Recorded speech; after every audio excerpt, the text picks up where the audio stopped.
ജോലി ചെയ്യാനും സ്ഥിരതാമസമാക്കാനും ആഗ്രഹിക്കുന്ന ലക്ഷക്കണക്കിന് ആളുകൾ ഏറെ പ്രതീക്ഷയോടെ കാത്തിരിക്കുന്ന ഒന്നാണ് US വിസ ബുള്ളറ്റിൻ. പ്രത്യേകിച്ച് ഗ്രീൻ കാർഡിനായി കാത്തിരിക്കുന്ന ഇന്ത്യൻ അപേക്ഷകർക്ക് ഓരോ മാസത്തെയും വിസ ബുള്ളറ്റിനും വളരെ പ്രധാനപ്പെട്ടതാണ്.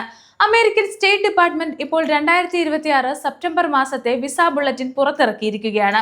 ഈ സാമ്പത്തിക വർഷത്തിലെ അവസാനത്തെ വിസ ബുള്ളറ്റിൻ എന്ന പ്രത്യേകതയും സെപ്റ്റംബർ മാസത്തെ വിസ ബുള്ളറ്റിനുണ്ട്. ചില വിഭാഗങ്ങളിൽ മാറ്റങ്ങളില്ലെങ്കിലും ഇന്ത്യൻ അപേക്ഷകരെ ബാധിക്കുന്ന ചില പ്രധാന മുന്നറിയിപ്പുകൾ ഈ ബുള്ളറ്റിനിലുണ്ട്.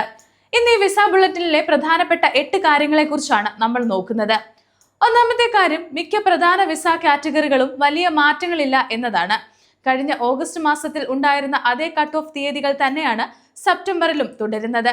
അതായത് ചില വിഭാഗങ്ങളിൽ തീയതികൾ മുന്നോട്ട് പോകുകയോ പിറകോട്ട് പോകുകയോ ചെയ്തിട്ടില്ല. കഴിഞ്ഞ മാസങ്ങളിലെ മാറ്റങ്ങളുമായി താരതമ്യം ചെയ്യുമ്പോൾ സെപ്റ്റംബറിൽ ഒരു സ്ഥിരതയാണ് കാണുന്നത്.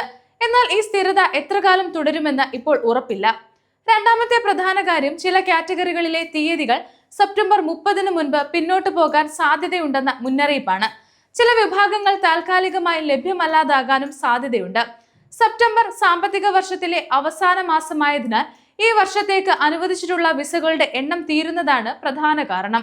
അതിനാൽ നിലവിലെ തീയതിക്കുള്ളിൽ വരുന്ന അപേക്ഷകർ നടപടികൾ വൈകിപ്പിക്കാതിരിക്കുന്നതാണ് നല്ലത്. മൂന്നാമത്തെ പ്രധാന അപ്ഡേറ്റ് ഇന്ത്യക്കാരെ സംബന്ധിച്ചാണ്. ഇന്ത്യയിൽ നിന്നുള്ള അപേക്ഷകർക്ക് EB2, EB5 വിഭാഗങ്ങൾ ഇപ്പോൾ ലഭ്യമല്ല. അതായത് ഈ സാമ്പത്തിക വർഷത്തേക്ക് ഇന്ത്യക്ക് അനുവദിച്ച വിസ പരിധി പൂർണ്ണമായും ഉപയോഗിച്ചു കഴിഞ്ഞതാണ് ഇതിന്റെ കാരണം. നാലാമതായി, ഇന്ത്യയിലെ EB1 അപേക്ഷകരെ കുറിച്ചും പ്രധാന മുന്നറിയിപ്പുണ്ട്. ഉയർന്ന കഴിവും യോഗ്യതയും ഉള്ളവർക്കുള്ള പ്രധാന ഗ്രീൻ കാർഡ് വിഭാഗമാണ് EB1. നിലവിൽ ഇന്ത്യയുടെ EB1 കട്ട് ഓഫ് തീയതി 2022 ഒക്ടോബർ 15 ആണ്. എന്നാൽ അപേക്ഷകരുടെ എണ്ണം വലിയ തോതിൽ വർദ്ധിച്ചതിനാൽ സെപ്റ്റംബർ അവസാനത്തോടെ EB1 ഇന്ത്യയിലും അൺഅവൈലബിൾ ആകാൻ സാധ്യതയുണ്ടെന്ന് അധികൃതർ മുന്നറിയിപ്പ് നൽകുന്നു. അഞ്ചാമത്തെ കാര്യം, ഇന്ത്യക്ക് പുറത്തുള്ള അപേക്ഷകരെ സംബന്ധിച്ചാണ്. EB2, EB5 വിഭാഗങ്ങളിൽ മറ്റ് രാജ്യങ്ങളിൽ നിന്നുള്ള അപേക്ഷകർക്കും മുന്നറിയിപ്പുണ്ട്. ചൈനയുടെ EB2 കട്ട് ഓഫ് തീയതി 2021 സെപ്റ്റംബർ 1 ആണ്. ചൈനയുടെ EB5 തീയതി 2016 ഡിസംബർ 1 തുടരുന്നത്. അപേക്ഷകരുടെ എണ്ണം വർദ്ധിച്ചാൽ ഈ തീയതികളും പിന്നോട്ട് പോകാൻ സാധ്യതയുണ്ട്. ആറാമത്തെ അപ്ഡേറ്റ്, EB3 അതർ വർക്കേഴ്സ് വിഭാഗത്തെ കുറിച്ചാണ്. ഈ വിഭാഗത്തെക്കുറിച്ച് പലപ്പോഴും അധികം ചർച്ച ചെയ്യാറില്ല. എന്നാൽ ഇവിടെ ഇന്ത്യയിൽ നിന്നുള്ള അപേക്ഷകരുടെ കട്ട് ഓഫ് തീയതി ഇപ്പോഴും 2014 ജനുവരി 1 ആണ്. ചൈനയ്ക്ക് ഇത് 2019 മെയ് 1 ആണ്. അതായത് ഈ വിഭാഗത്തിൽ വർഷങ്ങളായി വലിയ ബാക്ക്ലോഗുകൾ തുടരുകയാണ്. ഏഴാമത്തെ കാര്യം, ഫാമിലി ബേസ്ഡ് ഗ്രീൻ കാർഡ് വിഭാഗങ്ങളെ കുറിച്ചാണ്. ചില ഫാമിലി അധിഷ്ഠിത ഗ്രീൻ കാർഡ് വിഭാഗങ്ങളിൽ തീയതികൾ മുന്നോട്ട് നീങ്ങിയിട്ടുണ്ട്. എന്നാൽ അപേക്ഷകർ USCIS ഓരോ മാറ്റവും പ്രഖ്യാപിക്കുന്ന വിവരങ്ങൾ ശ്രദ്ധിച്ചിരിക്കണം. ഏത് ചാർട്ടാണ് ഉപയോഗിക്കേണ്ടത്, ഡേറ്റ് ഫോർ ഫയലിംഗ് ആണോ ഫൈനൽ ആക്ഷൻ ഡേറ്റ് ആണോ എന്നത് USCIS വ്യക്തമാക്കുന്നത് അനുസരിച്ചായിരിക്കണം അപേക്ഷ സമർപ്പിക്കുന്നത്.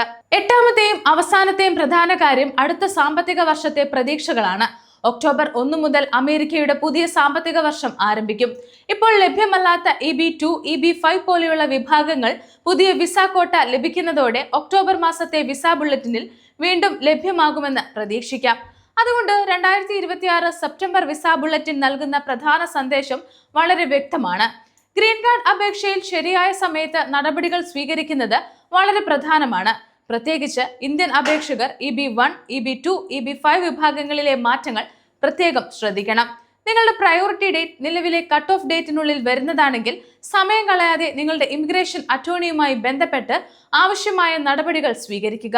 അതേസമയം നിലവിൽ EB2, EB5 വിഭാഗങ്ങളിൽ തടസ്സം നേരിടുന്നവർക്ക് ഒക്ടോബർ മാസത്തെ പുതിയ വിസ ബുള്ളറ്റിൻ പ്രധാനപ്പെട്ടതായിരിക്കും. പുതിയ സാമ്പത്തിക വർഷം ആരംഭിക്കുന്നതോടെ വലിയ മാറ്റങ്ങൾ ഉണ്ടാകുമെന്നാണ് പ്രതീക്ഷ. American immigration, visa, green card എന്നിവയുമായി ബന്ധപ്പെട്ട ഏറ്റവും പുതിയ വാർത്തകളും അപ്ഡേറ്റുകളും തത്സമയം അറിയാൻ ഗ്ലോബൽ സമയം സബ്സ്ക്രൈബ് ചെയ്യുക. ഒപ്പം നിങ്ങളുടെ അഭിപ്രായങ്ങളും നിർദ്ദേശങ്ങളും താഴെ കമന്റ് ചെയ്യുക.